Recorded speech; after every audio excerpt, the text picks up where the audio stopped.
Si tuviéramos que definir la palabra agresión, tal vez diríamos que es un acto violento. Sin embargo, su origen etimológico, adgresere, significa ir hacia adelante, regresión ir hacia atrás, transgresión ir hacia un lado. Decir que los porteros de área son agresivos es etimológicamente correcto. También se dice que están locos, loco Gatti, las locuras de René Higuita. Sí existen, pero es muy raro encontrar un portero que sea 100% serio, 100%. El portero es muy... Tiene que ser diferente. Es diferente, lo vicerista está diferente, es medio locuaz, pues. Y para saber si los porteros de área deben de estar locos, el doctor Octavio Rivas, pionero en psicología deportiva, nos recibió en su oficina para hablar del tema. Había una broma en mi época que decían, si eres extremo izquierdo portero, una de dos, o eres genio o eres maricón. Te la ponían así, ¿sí? Ahora, ¿qué es básicamente, olvídate de lo de maricón? El hecho de que tú tengas que jugar de extremo izquierdo, se supone que eran los que creaban cosas maravillosas porque la mayoría somos diestros. Y entonces la visión que tenemos del diestro no es lo mismo que el zurdo, que tiene que tener su visión de cómo está estructurado su cerebro, más la de los diestros porque vive en un mundo de diestros. Sí. Eso hace que en la mayor parte de los deportes los zurdos tengan mayores habilidades. ¿Sí? Entonces, por eso decían, o eres extremo izquierdo o eres portero, porque vas a hacer algo diferente. No eres del montón, quieres ir adelante. Y en función de esa agresividad, una de las principales es parar las bolas. Toño Carvajal me decía, mira, un buen portero para las imposibles. Es decir, las difíciles, cualquier portero las para. Un buen portero para las imposibles. Hoy sabemos que gran parte de la locura de la humanidad es porque le preguntas a la mayoría de los tipos cómo nacieron y muchos te dicen, pues porque se rompió el condón. Sí, no dijeron, vamos a tener una criatura maravillosa que vas a ser tu hijo, sí. Pero para nada. Pues en mayor o menor grado, todos los seres humanos no fuimos 100% aceptados como podríamos haberlo sido si esto se conociera. ¿Sí? Tampoco confiaron totalmente en nosotros. ¿Sí? Y finalmente eso hace que no nos hayamos sentido tan amados como hubiéramos querido. Y esos tres factores, aceptación, confianza y amor, te dan tu autoestima. Te dediques a lo que te dediques, el eje es la autoestima.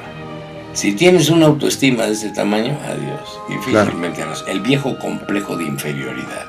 Si te crees que con la camiseta vas a ganar, pues adiós. Crees que traes a Dios de ayudante y no tienes ni idea de lo que tú tienes que hacer para que las cosas se den. ¿Qué es lo que descubrió Miguel Mejabrón? Este tipo tiene tan elevada autoestima que también puede ser goleador. Entonces lo aventaba adelante. Y el tipo la hacía.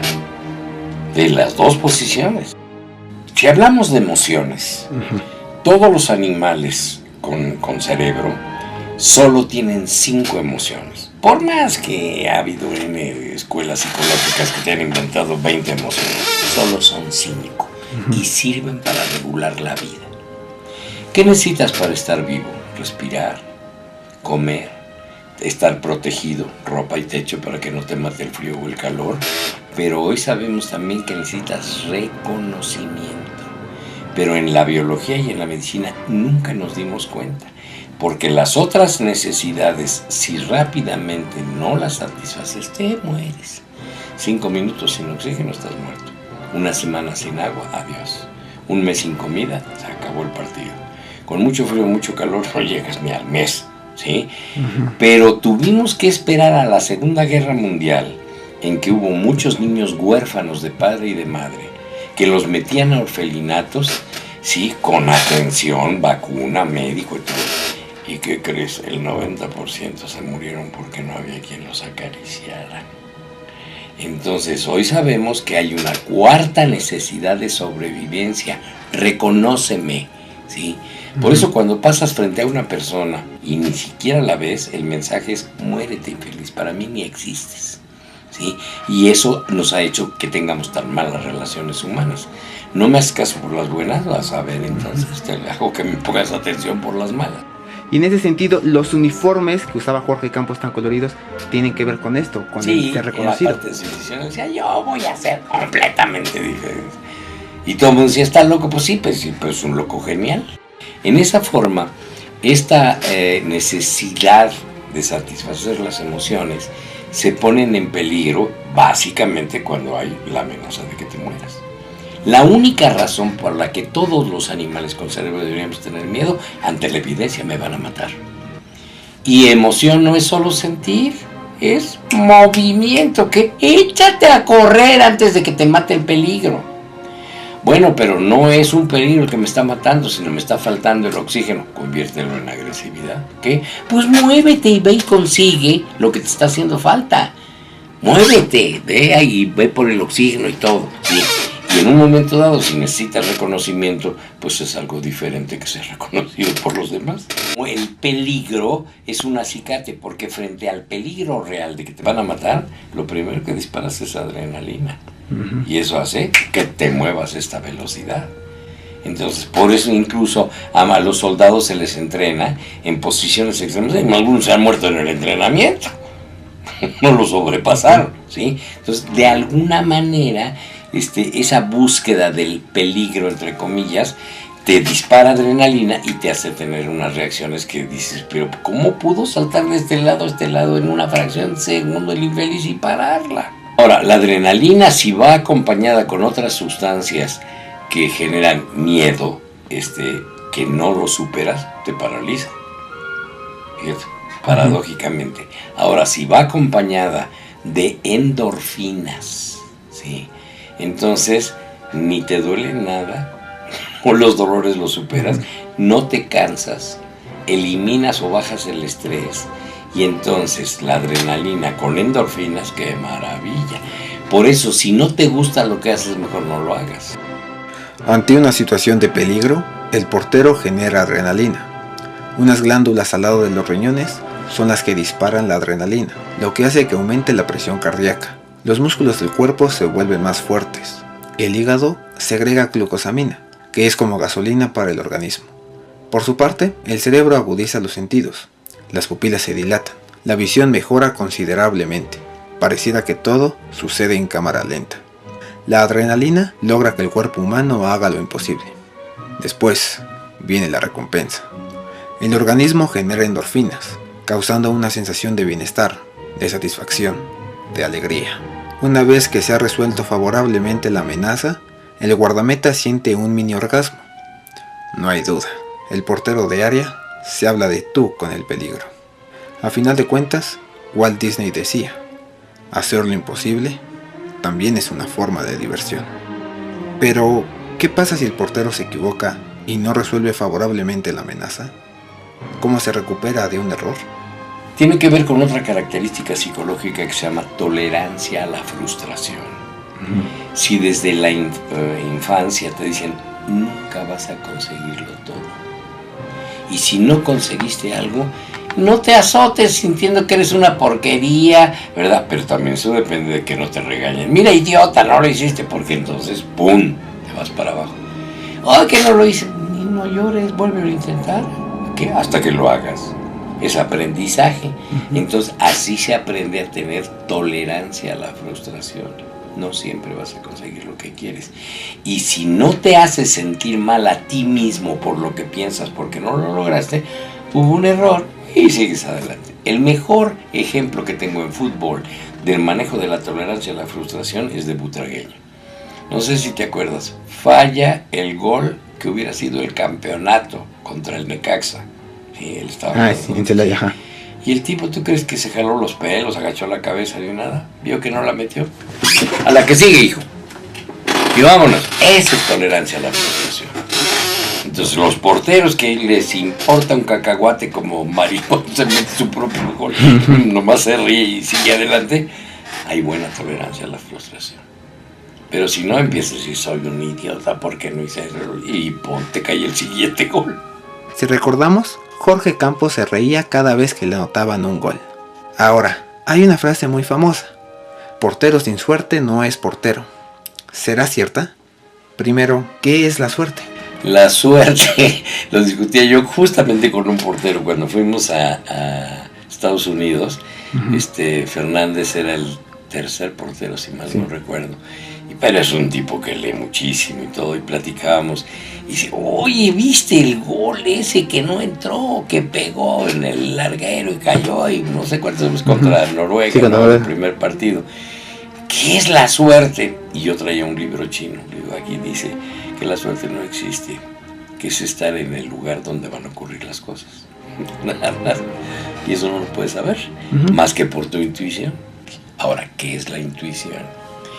La intuición es una forma de sentir pensando, por decirlo de alguna manera, que tiene una velocidad extraordinaria. A Jorge le quedó claro de que él tenía mucha intuición. Un día que yo estaba explicando esto, dice, con razón. Le digo, ¿con razón qué? Dice, fíjate que un día estaba yo en Acapulco pidiendo unos helados y estaba yo de espaldas a la chica que los estaba sirviendo y yo sentí que se le iba a caer. Y ¡bum! Volteé y lo pesqué. Digo, pues eso es lo que haces cuando paran los goles. En una fracción de segundo sabes por dónde va a llegar, ¿sí? Y ya tienes esa confianza que hasta tienes el ascendiente sobre los que les dices por acá, y papas. Sí. ¿Y la intuición se nace con ese talento o se desarrolla? Todos tenemos la intuición, pero en la forma como te educan te la pueden desarrollar o te la pueden matar. Fíjate que estúpidamente nos hemos vuelto irracionales gracias a que nos exigen a ser razonables. ¿Qué cosa es la razón? Esto es un rectángulo, ¿entiendes? No puede ser otra. ¿Qué es un rectángulo? Es blanco. Y olvídate. Entonces difícilmente tú puedes imaginar cualquier otra cosa. Te van marcando patrones. Cuando los patrones son muy rígidos y sobre todo si te asustan y te hacen sentir culpable, tu intuición te va para abajo. Si te dejan que hagas lo que te dé la gana, hay mayor libertad en ese sentido y te dejan explorar, no importa que rompas cosas o hagas lo que sea, es más fácil que se desarrolle tu intuición. Tú tienes 2 hemisferios cerebrales. El izquierdo casi está desconectado de las emociones. Ahí piensas con la famosa inteligencia, definiendo como inteligencia la habilidad de resolver nuevas situaciones de la mejor manera posible, en el menor tiempo posible, con el mínimo esfuerzo, y si eres japonés al más bajo costo, ¿sí? Y ahí está la base del pensamiento, de la lógica y de la razón. En el lado derecho están las emociones vinculadas con la intuición y la imaginación. Un investigador mexicano que desapareció, Jacobo Greenberg, hizo trabajos muy especializados en un laboratorio de electropsicología que tenía en la Facultad de Psicología de la UNAM. Y entonces, gente extraordinariamente racional, le haces un electroencefalograma y sacas la inscripción por separado del hemisferio izquierdo del derecho, el izquierdo está así y el derecho lo tienes dormido. Por eso a un tipo así le dices, oye, ¿por qué estás tan rígido? Pues no sé, así ando yo siempre tieso. Cierra los ojos, ¿qué ves? Pues nada, baboso, ¿qué quieres que veas? Todo está oscuro. No usa la imaginación, pero para nada. Ahora dile a un hippie, cierra los O, y antes de que digas Jos, dice, el unicornio azul en un mar morado. Pásala a pasar igual. También dentro de la marihuana, pero yo alucino desde antes. Sí. Entonces, el hemisferio derecho lo tiene a millón. Y a ese tipo le dices 2 más 2. Yo qué sé, esa pregunta está muy complicada. La razón casi no la usa. Las gentes más completas son los que se dan cuenta de que uno de sus hemisferios está menos desarrollado y empieza a entrenarlo. Tengo poco desarrollado el izquierdo, pues déjame hacer números y empezar a aprender la lógica, la razón. No tengo desarrollado el hemisferio derecho, déjame ir a ver cómo juegan los niños y empezar a romper las barreras de acá. Pero la ciencia misma hizo que dijéramos Descartes, padre de la ciencia, y el tipo que dijo, pienso, luego existo. Pobre infeliz, no sabía que si de feto no hubiera sentido ni nace, y no hubiera hecho la frasecita de pienso, luego existo. Hugo Orlando Gatti dijo que el jugador cuando está dentro de la cancha se encuentra en estado puro.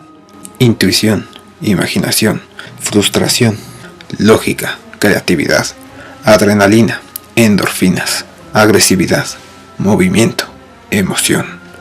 Es cierto, los porteros de área no es que sean diferentes, al contrario, son los originales, porque son los que representan a la cultura verdadera.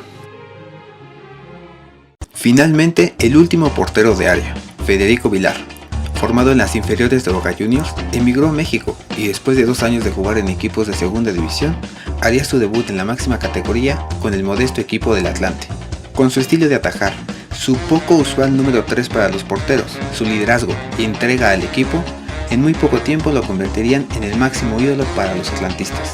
Logró el campeonato en el Apertura 2007 y la Liga de Campeones de CONCACAF en 2008. Es considerado como el mejor guardameta en la historia del Atlante, por encima de históricos como Rafa Puente, Félix Fernández o Ricardo Lavolpe. En 2010 fue convocado por Diego Armando Maradona a la selección de su país y ficharía con Monarcas Morelia, logrando un año más tarde un subcampeonato. Tiene contrato vigente hasta 2014.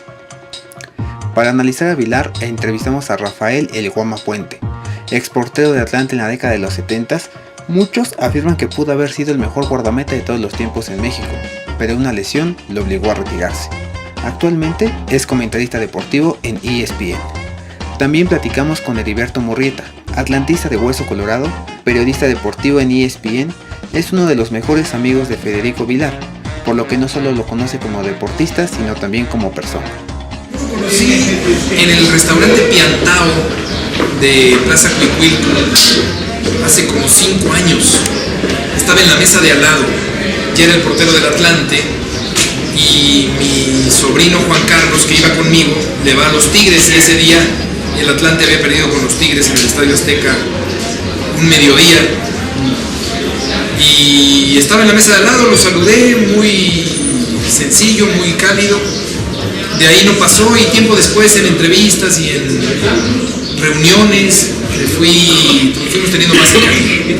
Es una excelente persona, un magnífico ser humano, muy sencillo, muy ubicado, muy tranquilo, y siempre, hasta en los momentos más críticos o los momentos más inciertos, él se mantiene muy ecuánime, muy equilibrado. A mí me llama mucho la atención esa serenidad interior que tiene.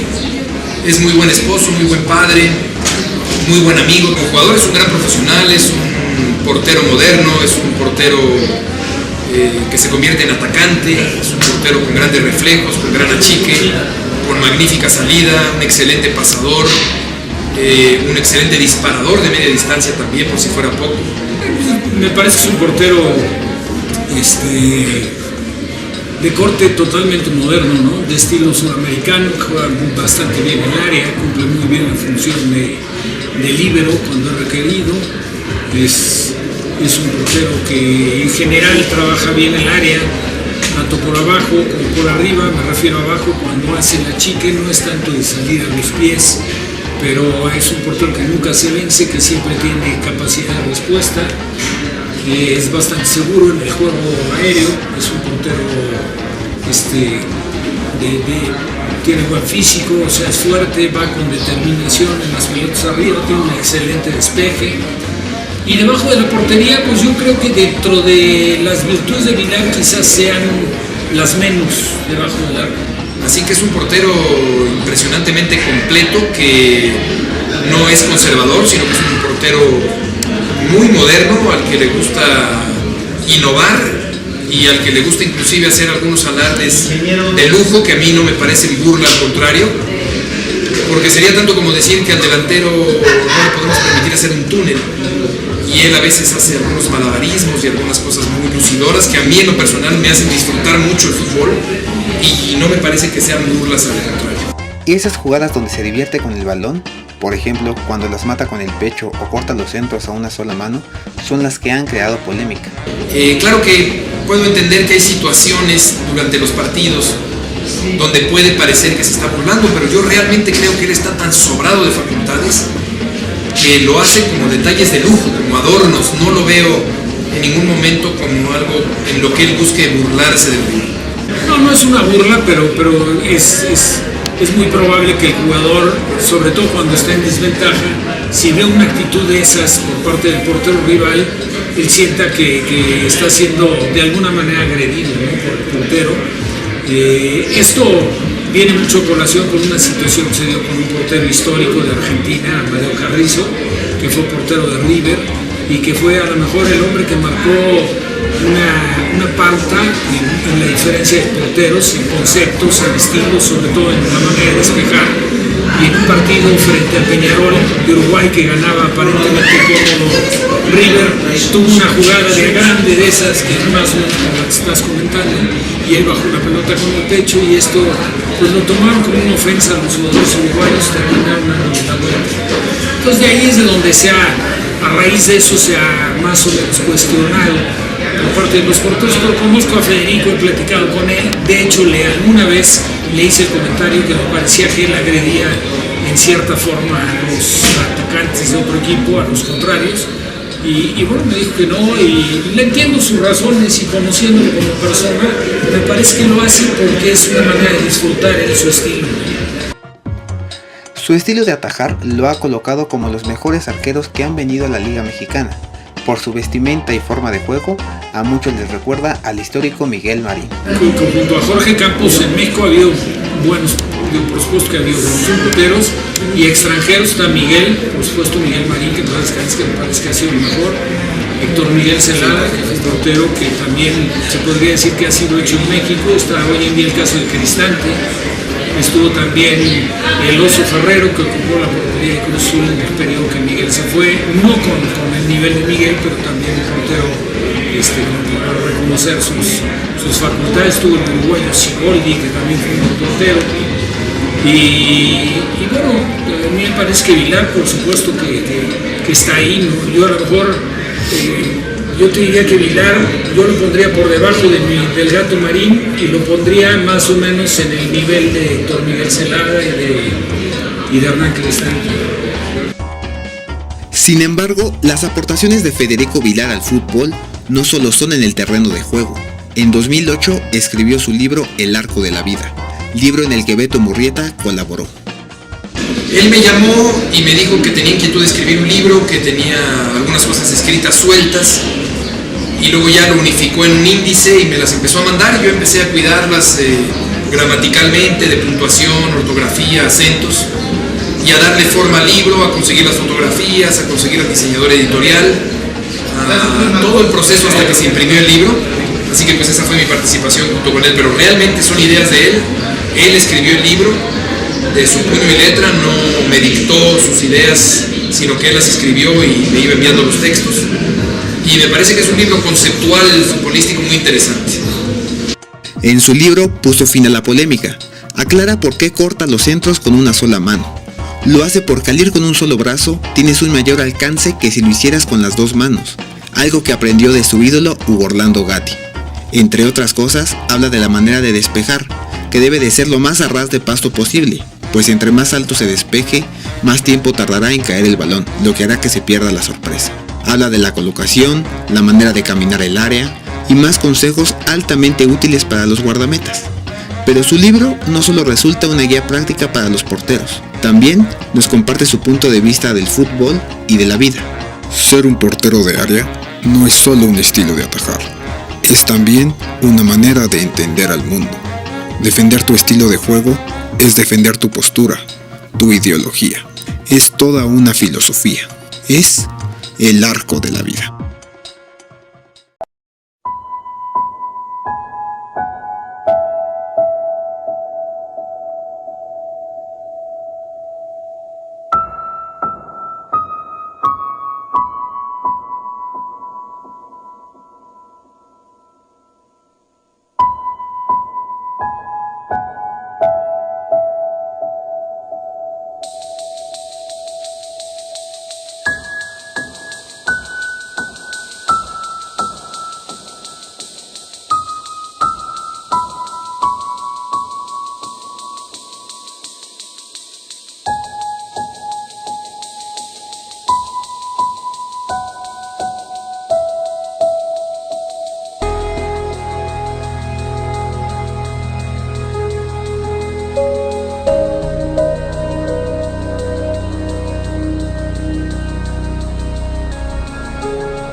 Recordar las acciones de estos hombres en el siglo pasado es recordar el futuro, porque se adelantaron, se atrevieron a innovar y marcaron tendencias.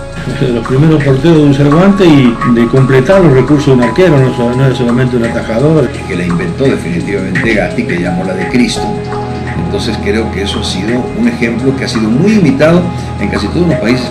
Hay una jugada famosa de Jorge Campos, aquella donde invitaba haciendo un amague, casi doblando una pierna sobre un costado.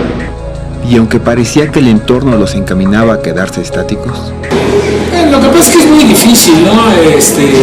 Llegar a dominar eso, porque el portero regularmente cuando lo van formando lo hacen más un portero de raya que un portero de área, ¿no? El portero en cualquier equipo, desde que los toman de chiquillos, lo importante es que se aviente bien, que se tire para uno y para otro lado, que más o menos tenga cierto valor en las jugadas divididas, pero es muy poco lo que generalmente se trabaja en el desarrollo formativo de los niños en lo que se refiere a todo lo que reúne el concepto de portero, ¿no? Quizás muy apegados al estilo de antaño, ¿no? Que los porteros estaban mucho más concentrados y ubicados en detener lo que les llegaba directamente al arco, más que trabajar las funciones de adelantarse en jugadas, de jugar como líbero, de salir a cortar centros incluso fuera del área chica, etc. hay una sola razón por la cual se atrevieron a salir adelante. Porque en general esas personas son, te digo, más elevada autoestima. Todavía existen los porteros de raya, pero podemos ver que la influencia de los porteros de área ha creado a porteros híbridos, que si bien no juegan como lo hacían estos arqueros, tampoco se quedan parados debajo de los tres postes. Saben caminar el área, achican, juegan con los pies, intuyen las jugadas. En términos generales, podemos decir que han desarrollado un buen dominio de área, lo que los hace más completos y competitivos.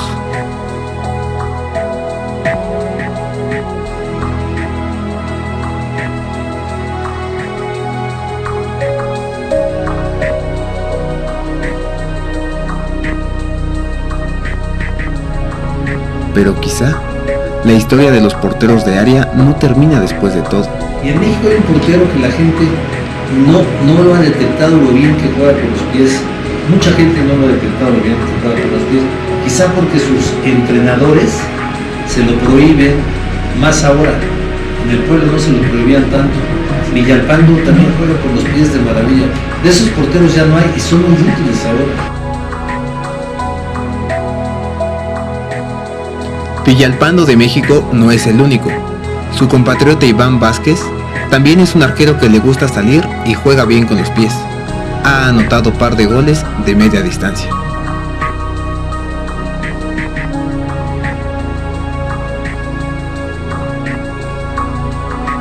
En Panamá, Jaime Penedo, considerado como uno de los mejores arqueros de la CONCACAF, sobresale por la manera de achicar y caminar el área.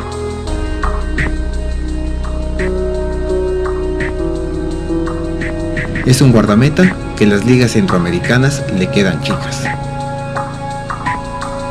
En Chile está Víctor Loyola, un arquero que no solo deja la portería para irse a anotar goles. Todos los medios de comunicación en Chile le dedicaron notas cuando se quitó los guantes y la sudadera para vestirse como delantero y anotar un gol histórico para su equipo.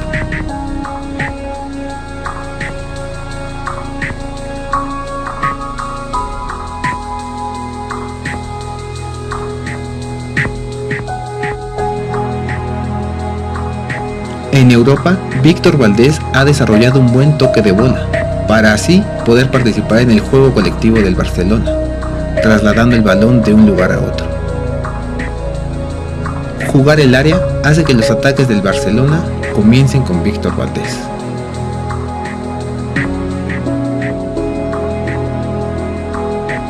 En Norteamérica, la polémica portera de Estados Unidos, Hope Solo, quien antes de ponerse los guantes jugara como centro delantero, también sabe jugar el área. No lo hace muy seguido, debido a que el sistema de juego de las estadounidenses no le permite mostrar dichas cualidades.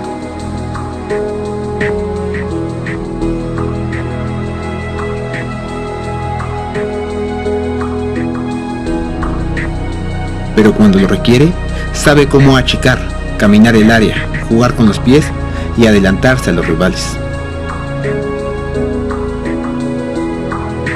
En México, la joven portera Cecilia Santiago, quien a los 15 años debutara con la selección nacional, es otra portera que podría desarrollar estas cualidades.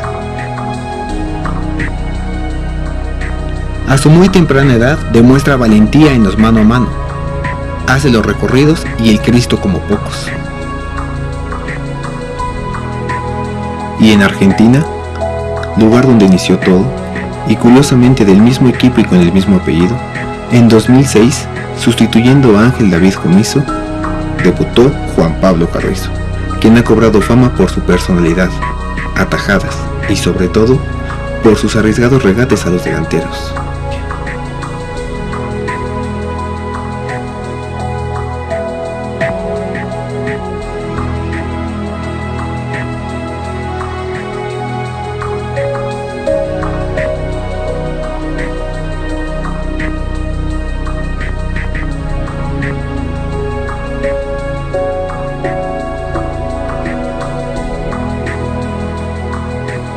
Quizá uno de estos sea el próximo portero de área. O quizá sea un niño en las inferiores que sueña con algún día debutar en primera división. Pero de lo que podemos estar seguros es que la historia de los porteros de área seguirá adelante. Porque es algo que traemos dentro. Si algo nos ha enseñado la naturaleza, es que sin importar las adversidades, siempre encuentra el modo de continuar, de salir adelante. Esa es la cultura verdadera, la que aspira y exige el juego limpio, pero es a través de su capacidad creativa y de improvisación que logra el progreso. Adelante está el aire que respiramos. Adelante es hacia donde debemos ir. Me gusta cuando Gatti dice: muchos pibes, niños, sueñan con imitarme, aunque no lo sepan, están imitando la pureza de un estilo, la verdad misma del fútbol, que es juego y diversión, aunque a veces la importancia de la competencia obliga a concentrarse, planificar y estudiar a fondo la táctica y estrategia a emplear. Ve la vestimenta de Campos, ve la vestimenta de Higuita, ve la vestimenta de Gatti, que son tres de este tipo que conocemos. Ve la vestimenta de Navarro Montoya salía con una sudadera, con un tren y con un tráiler. Entonces, bueno, ahí te das cuenta que son personalidades totalmente diferentes, ¿no? Y hubo porteros entonces que tomaron ese cambio como también una variante en su manera de actuar y de ser. Porque finalmente se juega como se vive. Es una gran realidad. Parece mentira, es el mismo puesto, todos juegan con suéter y con guantes, pero son muy diferentes. Bueno, fueron dos escuelas de interpretación de la vida muy diferentes. Así que la diferencia de un portero de área y un portero de la raya, pues es la actitud, la felicidad, ser un güey agradecido o ser un güey resentido. Campos ha tomado, me parece, no el fútbol, sino la vida, como deberíamos hacerlo muchos, ¿no? Con una manera divertida, con una manera alegre. Que se atrevan y que tengan ilusión y ganas de hacer algo. Los porteros que juegan en toda el área son gente pues a lo mejor que se quiere sentir más libre, ¿no? Los de área son gente más agresiva, que intentan hacer más cosas, a lo mejor no solo hacer bien eso, sino pueden tocar un instrumento, pueden hacer N cosas. Las otras personas pueden hacer muy bien las cosas, pero dentro de un marco. Tienen sus límites que están en su propia cabeza. Así, nos encontramos con que no solo hay porteros de área en el fútbol. A lo largo de la historia, ha habido hombres y mujeres que en distintas áreas se han atrevido a innovar, a crear nuevas cosas, a ir hacia adelante. En las artes, la música, la ciencia, literatura, el periodismo, los deportes, espectáculos, en lo político, en lo social. A donde quiera que mire, siempre veo a un portero de área. Su astucia e ingenio nos conduce al progreso. Hace casi 100 años, Albert Einstein dijo: existen dos formas de ver la vida, creer que no existen los milagros o creer que todo es un milagro.